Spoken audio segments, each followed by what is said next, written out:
Okay, cool. So hazy. Okay, you can't see my whole screen. You can see part of it. So you'll see over here, if you actually want to add drawings to this view here, I'm sure they showed you, but it's going to be layout. And then inside here, it's insert view. Then you can go through and you can pick the view you'd like to insert by just clicking over the view, click, and that's going to highlight that section. If you made a mistake, it's fine, because you can actually click multiple times. But in this case over here, I'll just make a border around that, press enter, and I'll right click and I'll set the scale. So if I set the scale here to 1:20 and put it down, then you'll see the bathroom come through. Then again, to insert another view, I'll say insert view, and I'll go through, highlight that, maybe a bit smaller, somewhere over there, press enter, and then I can actually just hover just to get some alignment going and place that down there. So there's a couple of things that you actually need to make sure that you have on your AutoCAD. Unfortunately, you won't really see them on my screen, but if I just pull this thing lower, so you'll see over here it's got like a dynamic input. In fact, before I even do that, just make sure that your AutoCAD looks exactly like mine is. So if I just jump back to model space, so you'll see that coordinate must be off, model space off, grid on, snap mode on, infer constraints off, dynamic input on, ortho mode on, polar tracking on, isometric drafting on, object snap tracking, 2D object snaps, line weights, transparency off, selection cycling, that can be on, 3D object snaps must be on, dynamic UCS, that can be off, selection filtering can be off, gizmo can be off, annotation visibility, that can be on, auto scale can be on, annotation scale must also be on, quick select properties and the rest of these items can be left off. Then the buttons that you will want to turn on is obviously you've got your grid button, which you can enable and disable. I don't really work at the grid because I always make sure that my lines are straight, but again, that's just with practice. Then you'll see over here there's another button that's called snap mode, and snap mode will allow you to snap onto your grid squares. So you'll see if I zoom in, or even if I zoom out, the grid just keeps on generating forever. So if I double click my mouse wheel, that will zoom in all the way close to the drawing. And if I keep on zooming in, you'll see eventually you can't zoom in further and there won't be any more blocks being created on this grid.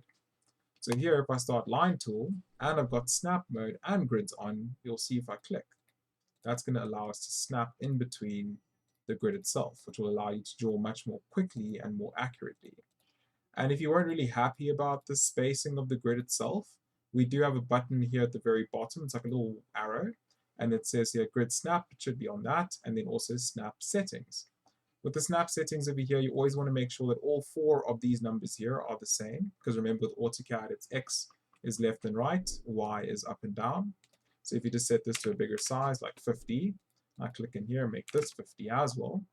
Because these two values are actually set to be equal, so it always makes a square grid, then in that case they will have a symmetrical grid spacing, so that's the visual lines themselves, and the snap spacing is where the cursor will actually jump to. So you want to keep those both symmetrical. You don't have to, but it's quite useful. And now you'll see if I click, this will then allow us to draw in between those particular areas. But yeah, very nice. And I see that you got AutoCAD for Mac, which is very, very different to AutoCAD for Windows.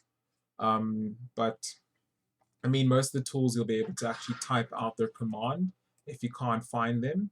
And there's like a little weird little gear button and a small plus on your panels on the left-hand side of the screen. If you click on those, you'll actually be able to search for the buttons that you'd like, and you can actually drag those into little panels that you can create on the left-hand side of the screen. But other than that, something else that we also have is just the ability to obviously bring in your drawings onto your paper space. And you'll see over here it's got a couple of some information that's available on this particular drawing. And this information, like project name and address, I believe this is coming from application menu, drawing utilities, and drawing properties. So you'll see here it's got you as the author. It's got title, summary, subject. And I don't believe they actually have an address for this particular block. But maybe if I double click on this, there we go.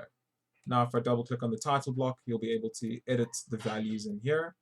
And you'll see over here, if I just go to sheet scale, it says there as noted. I could just say 1:20. And you'll see it'll adjust the values at the bottom there. Sheet number, make that sheet number 1. And you can see you can actually just go through just from a double click on the title block and edit that information there. Other than that, you've also got your name just running down the side of the title block. Where I even got this title block over here was in the Start tab of AutoCAD. In the drop-down of templates, it's got architectural metric over here, .dwt, which is a template file.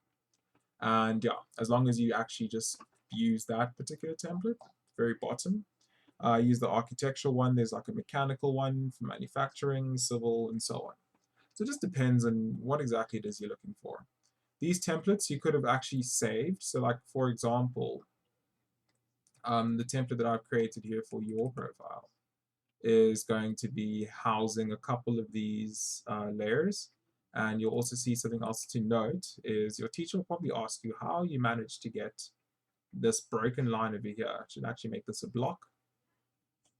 Just highlight this guy. Just say B, enter. B for block, enter.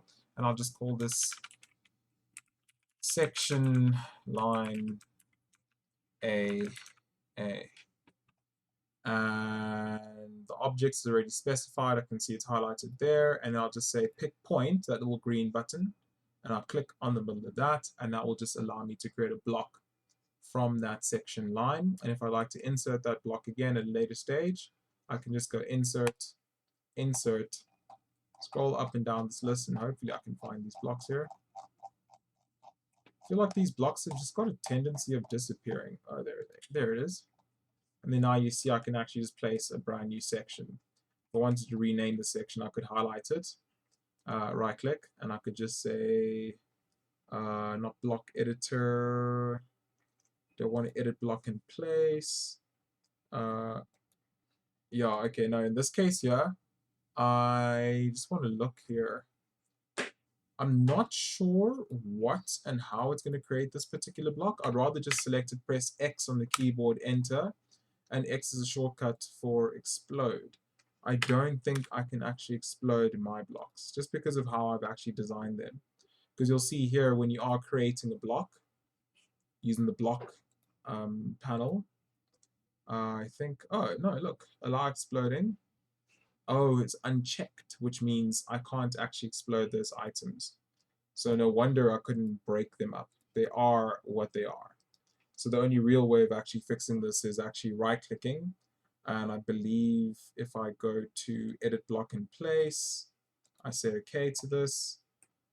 But the only problem by doing that is this will let me edit this block, but whatever I change over here will also change on the other block. So I would have actually had to make sure that when I've actually made these blocks, that this guy here was an explodable block. And you just saw there with that little checkbox over here. But yeah, just delete that. Other than that, something else that you actually should note is the broken line that I have here. If you would like to actually adjust the thicknesses of these lines, there's a command in AutoCAD called LTS, which stands for line type scale, enter. And if I make the scale here 1, enter, you'll see it actually makes this line type bigger. If I change this to 0.2, enter, you'll see it makes it much, much more coarse. I mean, much more fine. So you can actually just go through LTS, and this will just help you adjust the sizes of your hatching that might appear on your drawing. I mean, not your hatching, your line weights that might appear on the drawing. I'm just going to use a line weight of about 8. Other than that, yeah, it's got all these various colors, and then obviously your dimension tool is this guy over here. I don't use this button. I actually use the drop downs over here, and I just use the linear dimension to create a dimension like that. It's in the wrong layer. I'll just select it. Go to the very top of layers in the Home tab. Don't think Mac has got tabs. I think your properties are somewhere here on the right. And then in this case here, if I just change this to dimensions, there we go, the style updates. And if I wanted to continue this dimension, I just click on this dimension button, and you'll see there's a command here called continue. And if I click here, you'll see it will continue the dimension from the back. But if I say continue and I click on this arrow, it will continue the dimension off the edge of that, making all your dimensions look a lot neater in comparison. Obviously, I have all these dimensions here, so I don't need the top one. I would actually just have to delete one of these, because then we can just assume the rest of the distance there. And even with this guy over here, I'll leave this at 650, just so it describes like what the spacing is. And then the rest of this can be worked out, because obviously, let's just see, I think I should just put in one of those dimensions, just because I feel like it might not be as easy to distinguish. My mouse is jumping around because of this object snapping. Click here, and click there. Oh no, cancel. I'll highlight this chap and I'll just set this to, oh no, I'll just set this to dims.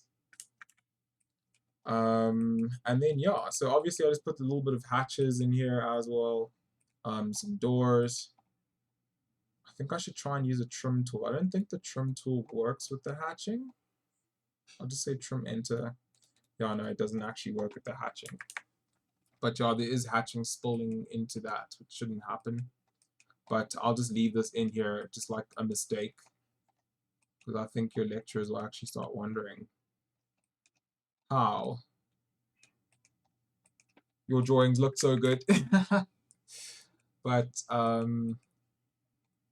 yeah, so that's basically that. That's that. And then obviously you got your layer controls over here. One will turn the layer off and on, the other one will freeze the layer. And the difference between using the light bulb just turns it off, but you can actually still draw on a layer that's been turned off, which is not really helpful, but at least it helps you sift through information. If you've got a very complex plan, you can just go through and hide some of that information, like walls, the electric layout, and all of that. Then other than that, you also have the little sun there. That's your thaw and freeze. What thaw and freeze do is it actually stops your computer from processing any additional information, or any information at all on a particular layer. So let's say you've got like a stadium, and the stadium's got 80,000 chairs, and each chair has got 10 lines. So that's 80,000 times 10, which gives us 800,000. So that's 800,000 lines that your computer needs to process, which is a lot of information. And if you're going to be designing the pitch, you don't really care about seeing all those chairs, and that's just wasting your computer's memory. So if you freeze that layer, that will just allow your computer to actually start working a lot faster and more efficiently. It's quite useful.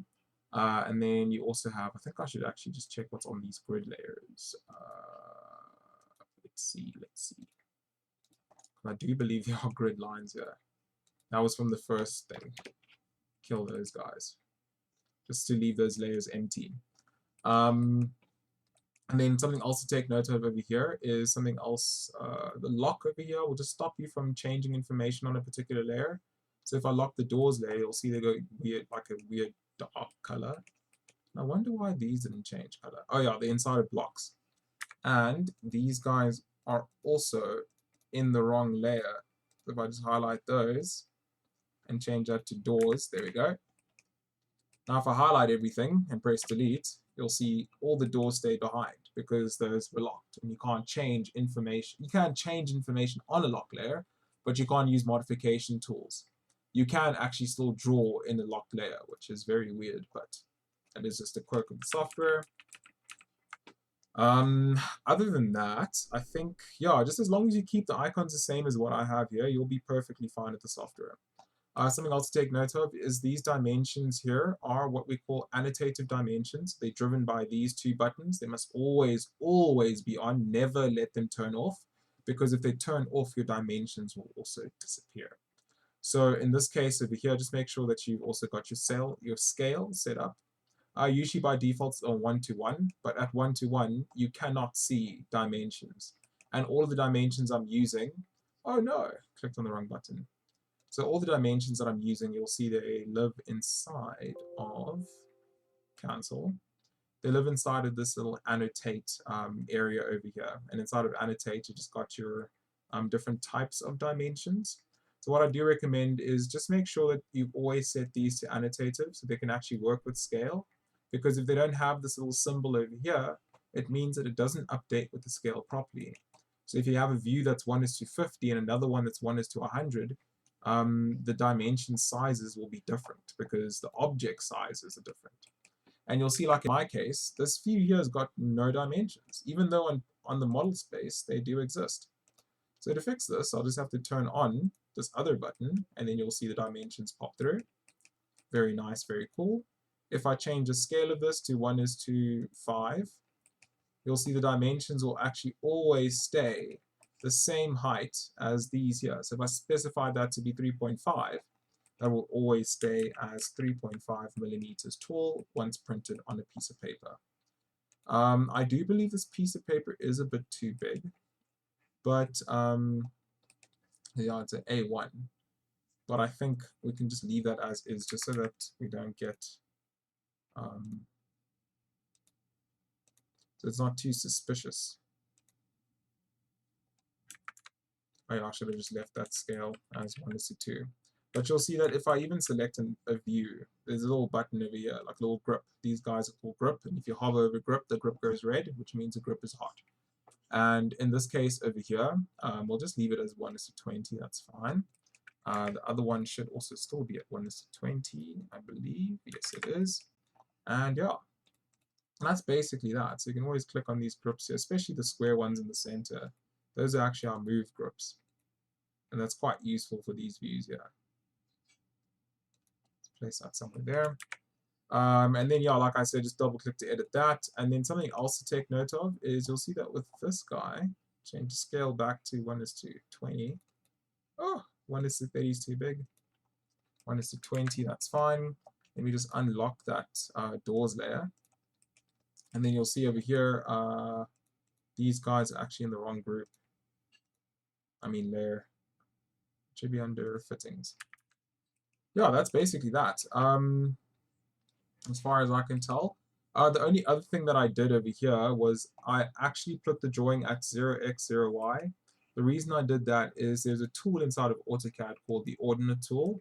And what the Ordinate Tool does is it allows you to actually click at specific levels. So let me just quickly draw this guy. I'm going to say copy, pick up the base point, I'll say array. I'll just set the array to 5. Oh my word, set the array to 5. I'll just place this guy over here, I'll say cancel.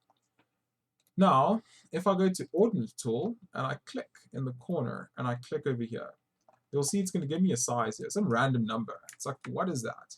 So what this is actually AutoCAD is measuring this dimension, if I highlight it, using this point over here, that corner, and it always measures from 0, 0.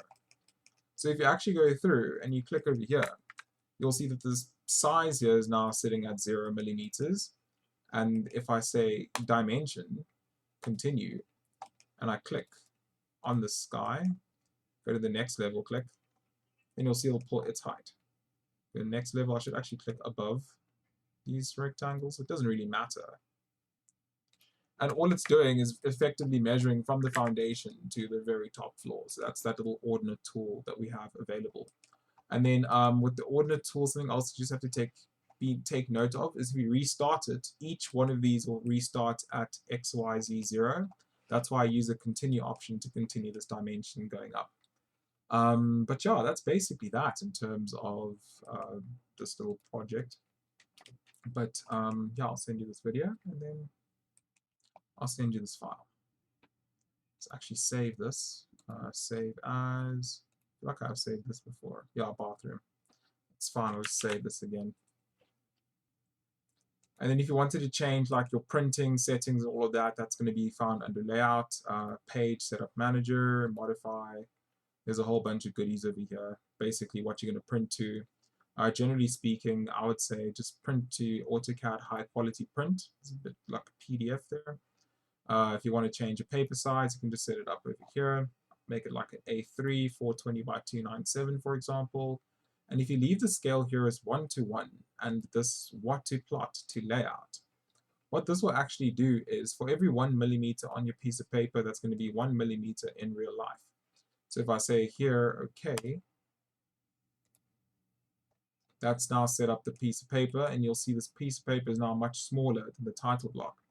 But if you wanted to kind of jipper the size of this title block over here, you could just highlight everything, go over to your scale tool, and if you're scaling, you can scale from the corner, and then the size of this, we can just reduce it. It doesn't really matter. So it fits on the page. It looks like it's 0.45. 0.45. Enter.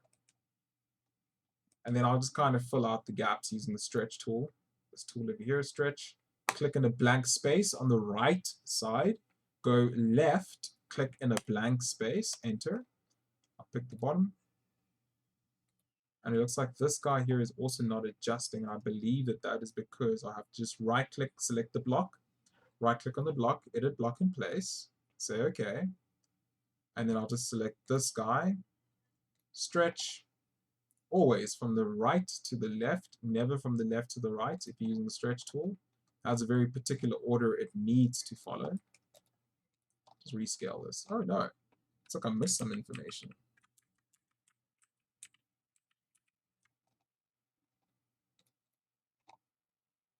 Let's right click on this edit block in place. Okay.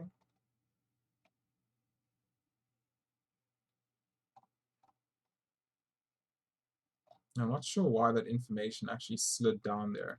I believe that might have happened during the scaling. But you can always just delete all that extra bits, all those extra bits and bobs that you're not going to use.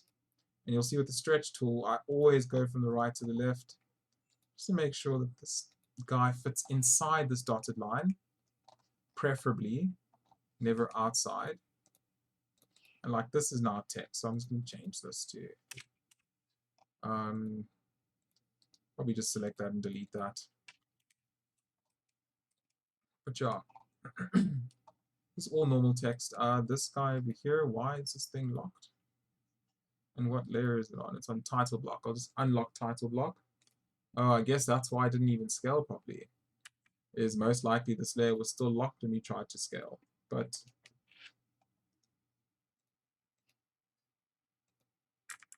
let's see. It says it's unlocked, and I guess I'll just have to go back, select the this title block exploded.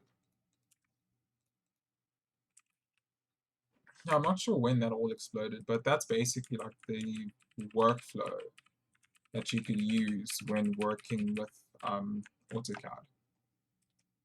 And obviously, like, I'm not sure what level they require from you, but yeah, that's basically that.